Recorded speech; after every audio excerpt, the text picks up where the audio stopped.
Très bien. Plongeons-nous dans l'un des débats les plus brûlants des relations franco-algériennes, comment le président Tebboune utilise la mémoire de la conquête française de 1830 pour blâmer la France des problèmes de l'Algérie.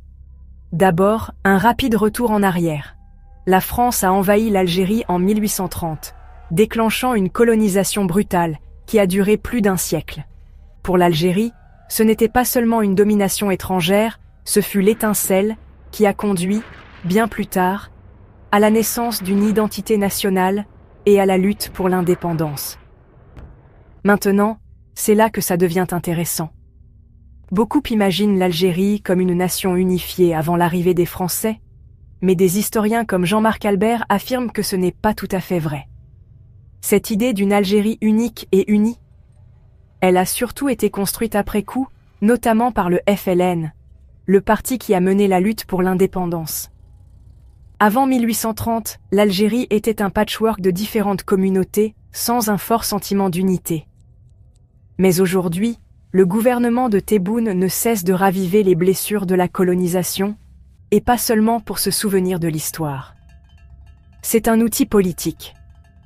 En se concentrant sur l'oppression française passée, le régime attise les sentiments anti-français et unit le pays contre un ennemi commun. C'est une tactique classique.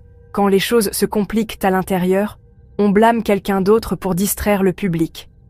Bien sûr, la colonisation a été violente et la souffrance réelle. Mais la comparer directement à quelque chose comme le nazisme? C'est trop simpliste, et cela ignore les raisons complexes et désordonnées derrière l'invasion française. La France, en 1830, voulait protéger ses navires des pirates barbaresques et affirmer sa puissance en Méditerranée. La résistance a pris forme, menée par des figures comme l'émir Abd el-Kader, l'islam devenant une force centrale d'unité. Les Français ont tenté de créer une société pluraliste, mais les résultats ont souvent été désastreux, alimentant davantage la division et des bouleversements économiques et sociaux à long terme. Même aujourd'hui, les dirigeants algériens utilisent le traumatisme de la colonisation pour justifier des décisions politiques, gardant les vieilles blessures à vif. C'est une façon d'éviter de parler des problèmes internes plus profonds. Alors, quelle est la conclusion? L'histoire n'est pas noire ou blanche.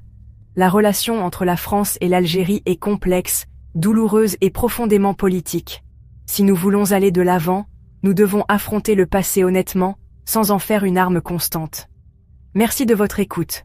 N'oubliez pas de vous abonner pour plus d'analyses approfondies sur l'histoire et la politique. Merci de bien vouloir activer la cloche et de cliquer sur j'aime.